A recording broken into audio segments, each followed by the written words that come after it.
안녕하세요. 책 읽어주는 목사의 책 리더 조은하 목사입니다. 지난주에 이어 우리는 종교에 죽고 예수와 살다라는 책을 읽고 있습니다. 어떤 분들은 목사님이 첫 번째 책 하나님의 임재 연습과 너무 다른 책을 추천하신 것이 아닌가 생각할 수도 있습니다. 그런데 이 두 번째 책 종교에 죽고 예수와 살다 이 책을 읽다 보면 하나님의 임재 연습과 동일한 주제를 다루고 있음을 우리는 쉽게 볼 수 있습니다. 이 두 책 모두 강조하는 것은 결국 하나님과의 관계에 집중하는 것이 우리의 신앙생활이다라고 이야기하고 있기 때문입니다. 오늘 우리가 읽을 부분은 이 사실을 정확하게 지적하고 있습니다. 우리가 하고 있는 종교 생활의 잘못된 점이 무엇인지를 정확하게 지적하고 하나님께 관심을 가지고 있는 것이 무엇인지를 이야기하고 있기 때문입니다.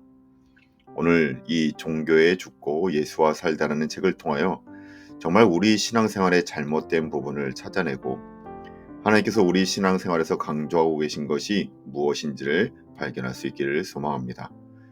오늘은 세 번째 챕터 종교를 없애면 다 해결될까 부분과 네 번째 챕터 하나님은 우리가 부르기 위해 존재하는 분이 아니다와 마지막 다섯 번째 챕터 우리도 하나님께 이용되기 위한 존재가 아니다라는 부분을 우리 함께 짧게 읽어드리도록 하겠습니다.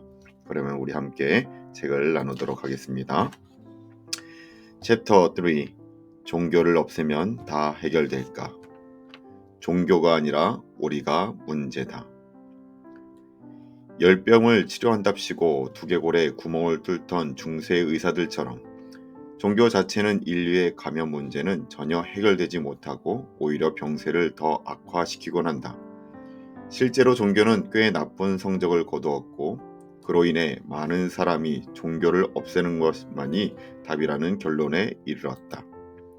몇 해 전 캘리포니아 해변으로 가족 여행을 다녀왔다. 거기서 나무 상자 위에 서서 피켓을 들고 확성기에 대고 고래고래 소리 지르는 길거리 연서자들 때문에 기분을 망쳤던 기억이 난다. 그런데 알고 보니 뜻밖에도 그들은 종교로부터의 회개를 촉구하는 무리였다. 그들은 종교가 세상을 망치고 있다고 확신하는 무신론자들이었다. 과연 그들이 말이 옳을까? 세상의 문제점은 종교이고 따라서 그것을 버려야만 인류가 살아남을까? 나는 그렇게 생각하지 않는다. 두개골을 뚫던 중세의 의사들을 생각해보라. 머리에 구멍을 내봐야 열병이 치료되지 않으니 야만적인 치료법을 멈춰야 하는 것은 당연한 일이다. 하지만 구멍을 뚫지 않는다고 해서 열병이 치료되는 것은 아니다. 실패한 해법을 버리는 것과 실제로 문제를 해결하는 것은 엄연히 다르다. 같은 이치로 종교가 인류의 문제를 해결하지 못하더라도 종교를 버린다고 해도 문제가 해결되지 않기는 마찬가지다. 지난 세기의 세상을 보면 무신론은 그 신봉자들이 생각하는 것만큼 기적의 치료제가 아니다. 20세기 가장 압제적인 체제 대부분이 무신론을 기초로 건설되었다.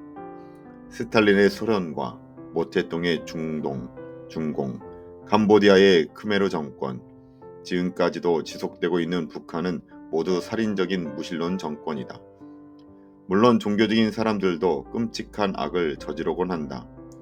하지만 종교를 없앤다고 해서 상황이 더 나아지지는 않는다. 그래봐야 종교적인 악을 비종교적인 악으로 대체하는 꼴이 지나지 않는다.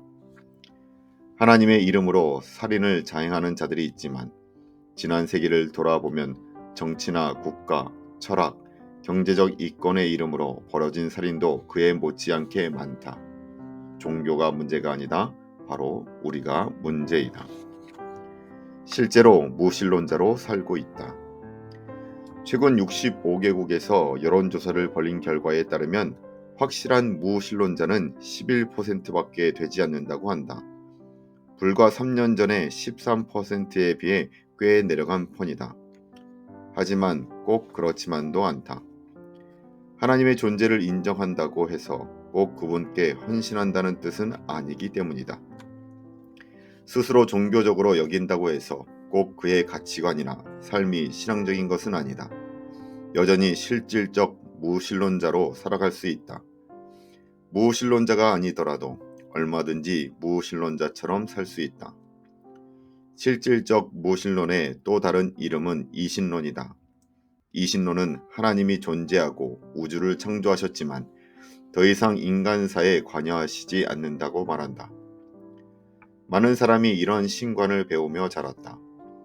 예를 들어 이제 열병에 걸렸을 때 목사에게 기도를 받으러 가는 것을 드릴로 두개골을 뚫는 것처럼 원시적인 관행이라 취급한다.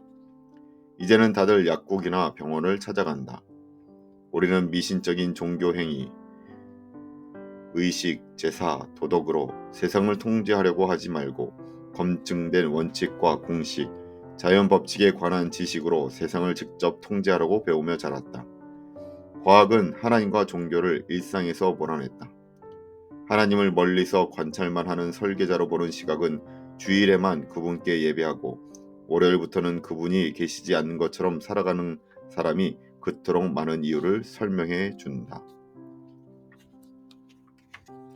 말씀을 대하는 태도. 오늘날 많은 사람이 단순히 세상적인 삶의 원칙들을 성경에서 찾아낸 새 원칙들로 바꾼 것을 신앙생활로 여기고 있다.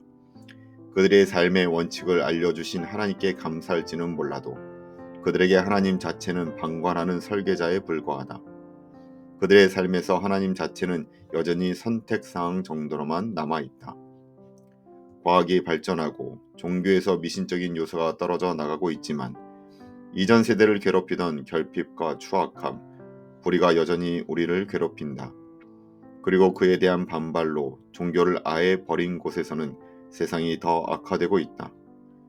역사는 종교와 무종교 중에서 하나를 선택하는 것이 곧 총살이냐 교수형이냐의 차이에 불과함을 여실히 보여주었다. 어떤 통제 시스템도 이 세상을 올가맨 두려움과 위험의 굴레를 깨트릴 수 없다. 챕터 4.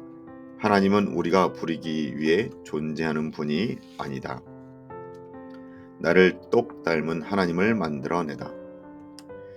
1804년 1월 20일 토머스 제퍼슨 대통령은 필라델피아의 한 서점에서 성경책 2권을 주문했다. 책이 도착하자 제퍼슨은 복음서들을 펴서 예수님에 관한 구절 가운데 마음에 들지 않는 구절을 면도칼로 일일이 오려냈다. 기나긴 작업을 마치고 나자 원래 본문에 겨우 10%밖에 남지 않았다. 예수님의 기적과 동정녀 탄생, 희생적인 죽음, 부활에 관한 구절은 전부 백악관 바닥에 나 뒹굴렀다. 이렇게 싫은 부분을 제거한 뒤 제퍼슨은 자신의 민주주의와 철학에 맞는 예수님을 재탄생시켰다. 그렇게 완전 개조된 예수님은 제퍼슨을 그대로 닮아 있었다. 제퍼슨은 예수님의 가르침과 사역을 거의 다 거부해 놓고서도 뻔뻔하게 나는 진정한 크리스찬, 예수님의 교리를 따르는 제자다라고 주장했다. 마치 풀을 먹인 소고기만 먹는다고 진정한 채식주자라고 주장하는 꼴이다. 당신만큼은 그렇지 않다고 자신하는가? 당신은 그 정도로 자기 중심적이지 않다고 생각하는가? 당신은 제퍼슨처럼 자신의 정치적 신념에 맞게 하나님을 오리고 붙이지 않는가? 그렇다면 당신의 의견 중 하나님이 확실히 반대할 것이라고 생각하는 의견을 딱 하나만 내보라. 자, 1분의 시간을 주겠다. 시간이 더 필요한가? 곧바로 대답하지 못했다면 당신은 생각보다 더 자기 중심적이다. 사실 우리 모두가 그렇다.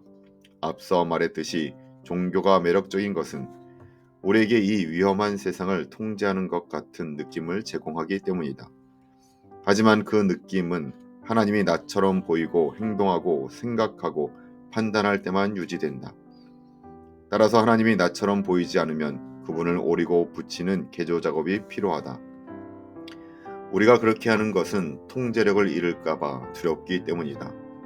하나님이 나와 똑같다면 안심이 된다.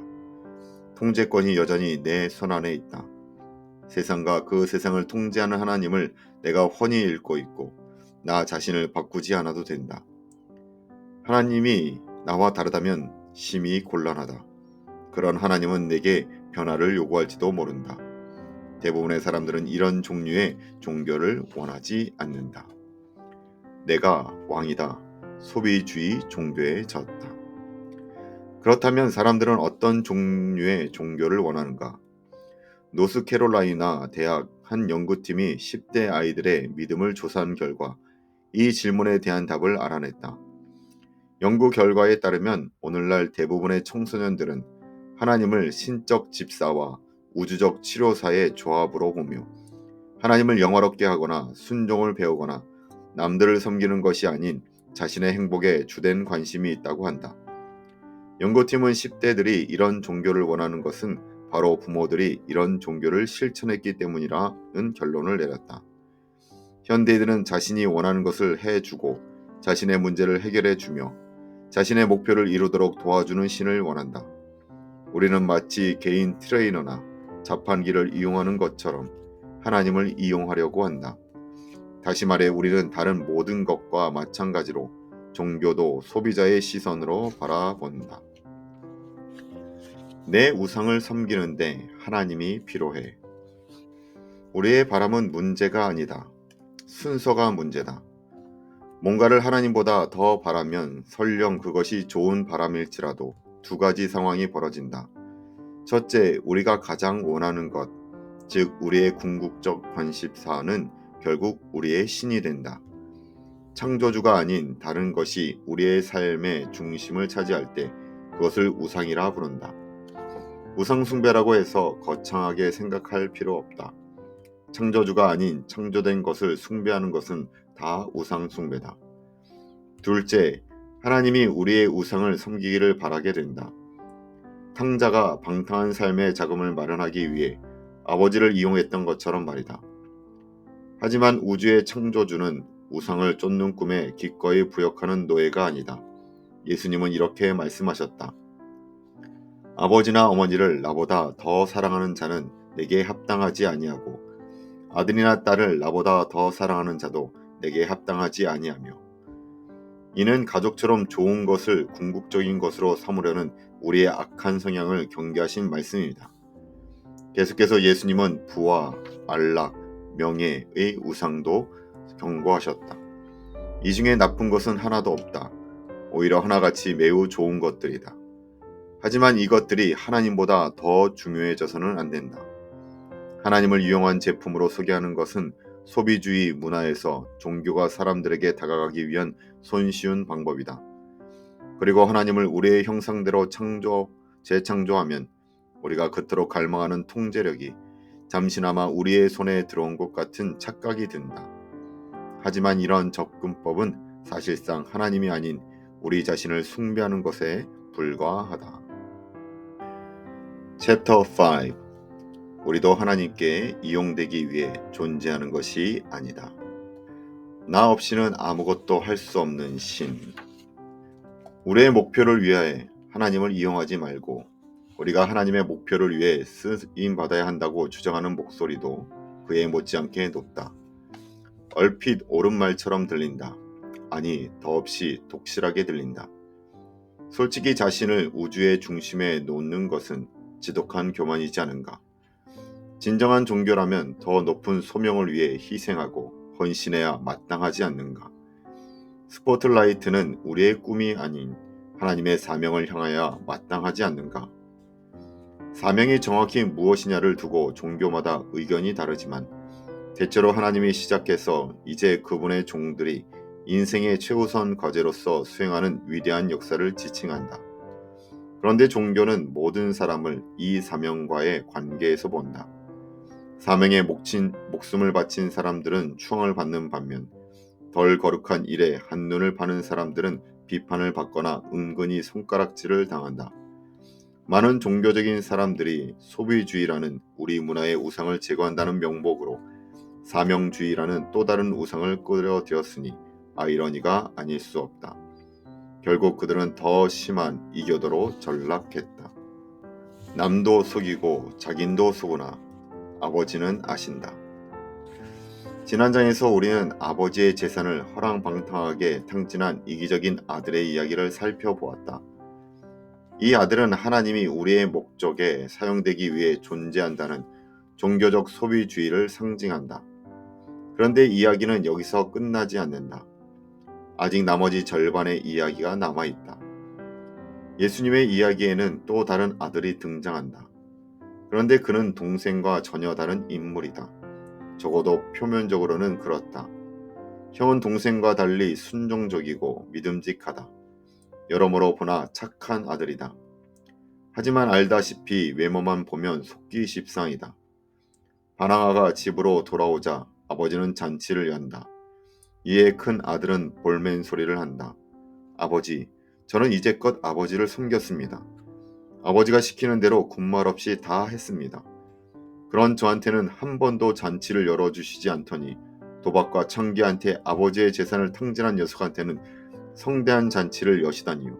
이게 말이나 됩니까? 솔직히 나라도 똑같이 따졌을 것 같다.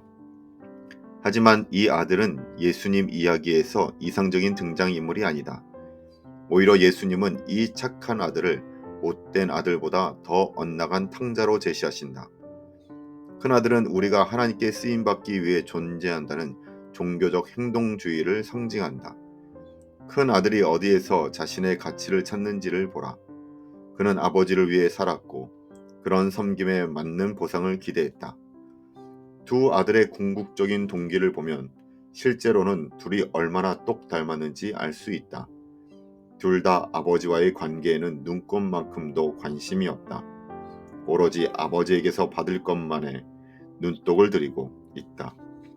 작은 아들은 원하는 것을 그냥 받았고 큰 아들은 그것을 받기 위해 노력했다는 차이만 있을 뿐이다. 마찬가지로 종교적 소비주의와 행동주의는 전혀 다르게 보이지만 가만히 속을 들여다보면 그야말로 일환성 쌍둥이다. 둘 다 하나님이 아닌 다른 것에 궁극적인 가치를 두는 우상 숭배이다. 예수님이 두 아들의 이야기를 종교 지도자들과의 저녁 식사 자리에서 하셨다는 사실이 흥미롭다. 하나님의 명령에 절대적으로 순종하고 그분의 사명에 일생을 바쳤던 자들, 그 식사 자리에는 큰 아들로 가득했다. 예수님이 큰 아들의 섬김을 폄하하거나 작은 아들의 악행을 두둔하신 것일까? 물론 아니다. 다만 이 이야기는 종교적 소비자들이 종교적 행동가들로 바뀌어야 한다고 생각하는 사람들을 향한 경고의 메시지다. 많은 교회들이 그런 그릇된 사고에 빠져 있다. 이 이야기를 통해 예수님은 너무도 많은 이들이 놓치고 있다는 사실을 짚어주신다. 바로 하나님이 가장 눈여겨보시는 것은 우리의 순종이나 불순종이 아니라 우리 자신이라는 사실이다. 우리는 오늘 종교에 죽고 예수와 살다의 중심 부분 세 번째 챕터부터 다섯 번째 챕터까지 이야기를 나누었습니다. 이 이야기에서 우리에게 도전이 되는 것은 우리의 종교 생활이 우리의 것을 얻기 위한 것도 또한 하나님에게 이용되기 위한 것도 아니라 우리의 존재와 또한 하나님의 존재가 관계를 위해서 우리에게 집중하고 계신 그 하나님의 마음을 알기 위해서 우리의 신앙생활이 진행되어야 한다라고 말씀하고 있습니다. 오늘 우리에게 도전되는 이 책의 이야기를 통해 다시 한번 우리의 신앙생활을 점검하고 우리의 잘못된 점이 있었다라면 우리의 신앙생활이 탕자인지 아니면 첫째 아들인지를 잘 분석해서 주님과의 온전한 관계의 자리로 나아가며 온전한 신앙생활을 영위할 수 있는 저와 여러분이 되시길 주님의 이름으로 축원합니다. 함께 기도하시겠습니다. 사랑과 은혜가 많으신 하나님, 오늘도 우리는 주님을 사랑하는 마음으로 이 자리에 나아가고 또한 주님의 말씀을 사모하며 예배의 자리로 나아갑니다. 아버지, 무엇보다도 우리의 뜻을 이루기 위한 것도 아닌 또한 하나님 앞에 그저 쓰임받는 로봇과 같은 존재로서 살아가는 것이 아니라 정말 하나님과 아름다운 인격적인 관계 안에서 우리가 하나님을 사랑한다고 고백하고 그 하나님의 사랑을 누리며 살아갈 수 있는 우리의 아름다운 신앙생활이 우리의 모든 발걸음 가운데 있게 하여 주시옵소서. 우리의 기도 생활, 우리의 또한 말씀 생활이 또한 우리의 예배 생활과 우리의 헌금 생활이 정말 그 모든 것을 통해서 하나님을 향한 사랑의 온전한 고백이 되게 하여 주실 것을 소망하며 이 모든 말씀 거룩하신 예수님의 이름으로 기도하옵나이다. 아멘. 감사합니다.